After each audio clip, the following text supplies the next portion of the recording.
Bonjour aux éditions Audi, bonjour à M. K. Moi c'est Seouni Kada, je suis sociologue de formation et je suis membre fondateur du CENAC, l'association togolaise de la nouvelle génération de poètes. Et je suis auteur du recueil de poèmes Chants de retour. Mon deuxième recueil qui est paru en 2016, c'est La tragédie des ombres. Je suis co-auteur des Étoiles d'Outre-Ciel et Les Messagers de l'Espoir. Je suis actuellement surveillant en chef de l'administration pénitentiaire, un corps paramilitaire sous tutelle du ministère de la Justice, chargé de la surveillance intérieure et extérieure des prisons et autres lieux de détention. Et je vous remercie.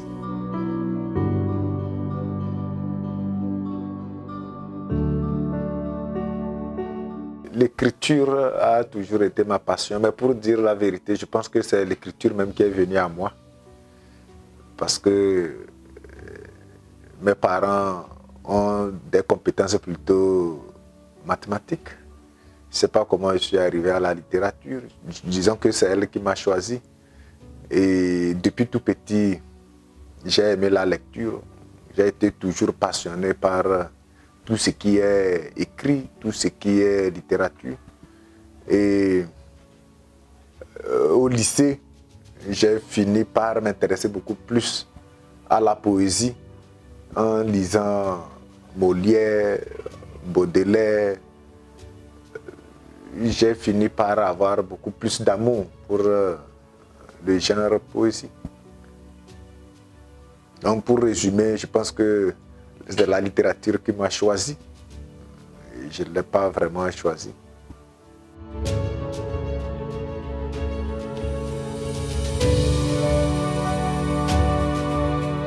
L'art poésie, pour moi, comme je le disais tantôt,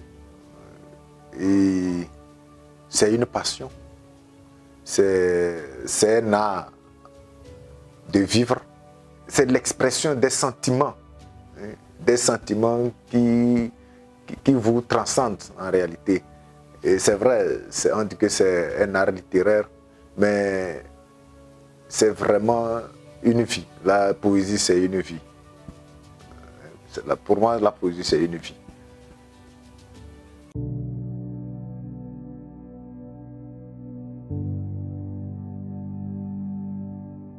Cette question, c'est une question qui me suit un peu partout.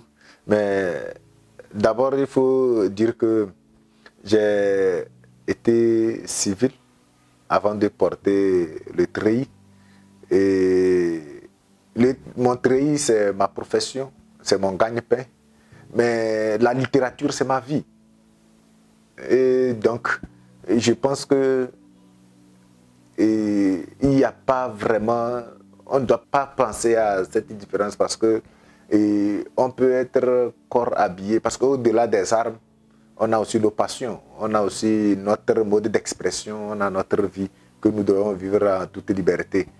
Et dans l'armée, il y a plein d'écrivains, je connais beaucoup de contemporains, il y a des aînés, et puis dans l'armée, dans le métier des armes, on a un peu de tout, puisque c'est des gens qui sont issus de nos maisons, c'est des gens qui sont issus de nos écoles, et donc c'est normal qu'on trouve de ces connaissances, de ces compétences, de ces passions, telles qu'on le retrouve aussi dans la société civile.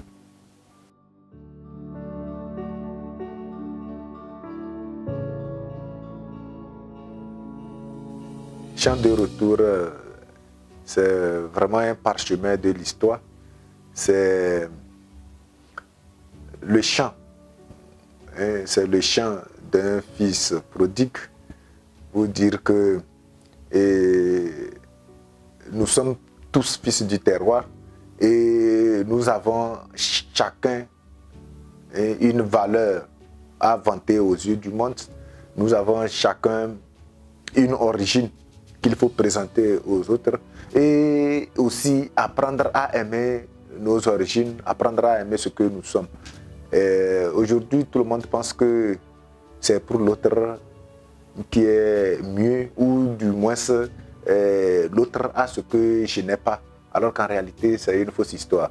Je pense que à travers Chant de retour, j'ai dit à tous, que vous soyez africains ou vous soyez d'outre-mer, que vos origines, c'est votre richesse. Et on peut avoir tout chez nous. Pourquoi pas? Aujourd'hui, on parle de consommer local. C'est l'autre qui doit nous envier. Et donc, dans Chant de retour, j'ai dit que chez moi, en pays Kabylie, j'ai tout ce qu'il me faut. Je suis heureux. Et je pense que mon frère qui est issu d'outre-ciel peut partager, peut vivre cette passion, cette joie avec moi. Voilà ce que je déclame un peu dans Chant de retour.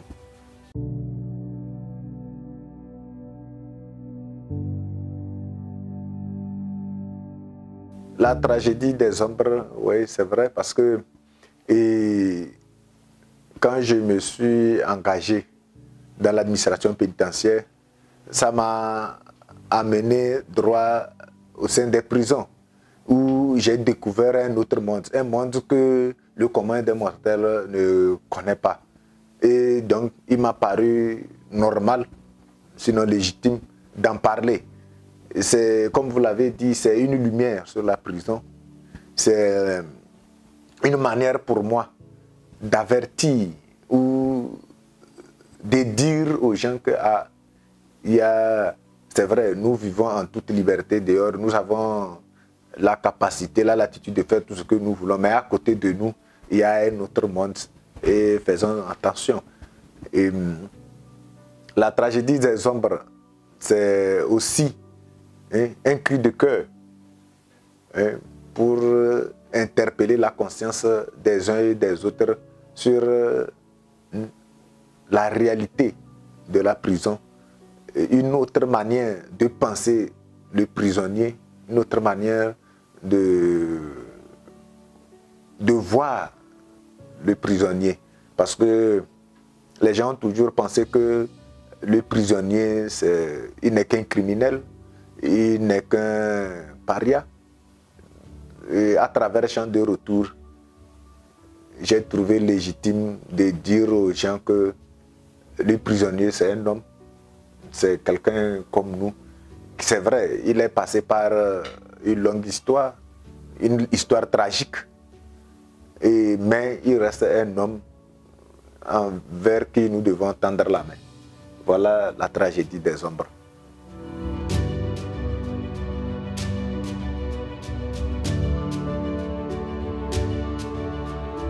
Oui, et imaginez-vous libre d'un instant à l'autre, sans même que le destin vous ait averti.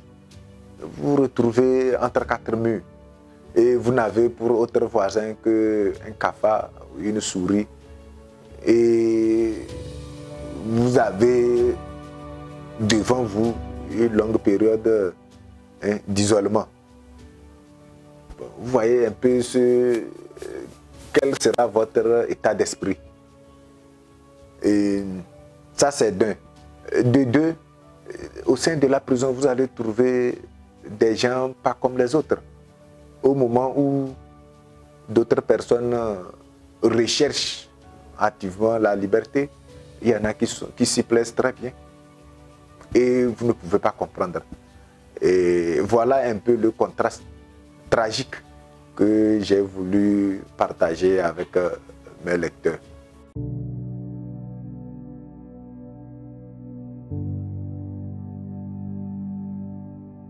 Le texte que je vais peut-être partager avec vous, c'est Litanie 2, de page 69 du recueil La tragédie des ombres. Et je vais d'abord introduire en disant que ce texte, c'est un cri de cœur, un appel à la rédemption. Quel Dieu es-tu? Seth, le dieu des âmes sombres, ou Horus, celui qui répand amour, bonté et fertilité. Es-tu Mat, Dieu de la justice, de la loi et de la vérité? Qui que tu sois, je t'invoque, ô esprit vagabond. Toi qui tiens en ton pouvoir ce lieu obscur, toi qui tourmentes l'âme des misérables isolés, toi vengeur des familles déçues et des opprimés, j'invoque ta silhouette qui se cache et murmure. Ô esprit terroriste et patron des abominables, toi qui présides le culte infernal de la haine, toi, batailleur des âmes victimes de la haine, viens dire un mot pour consoler les exécrables. Tes chaînes ont résisté à tous les changements. Tes astuces ont nourri la misère des vicieux. La soupe a manqué, la nuit longue et le lit pernicieux. L'air est malsain et la quête d'une place est un tourment. Ô Dieu, Dieu malicieux, perceur des agonies, pourquoi te tais-tu à mon invocation répétée? Quitte ton trône centenaire, tu es à remplacer. Pars loin à la conquête de nouvelles ironies. La souffrance de ces forbans est assez à présent. Abandonne alors ton courroux et range ton glaive. Le Dieu du pardon et de la rédemption surveille désormais tes faits et gestes. Alors pourquoi rester? Quitte ton trône et laisse tes sujets souffler. Donne-leur la chance de se racheter définitivement. Sinon, qu'apprendront-ils de ton école de refoulement s'ils meurent entre tes mains tortionnaires et assoiffés? Dieu de l'ombre et de la souffrance infinie, je t'implore perpétuellement dans mon chagrin. La tâche est pénible en ce terroir infesté de larcin. Qui que tu sois, lève-toi et soulage mon agonie. C'était Litanie de la tragédie des ombres. Je vous remercie.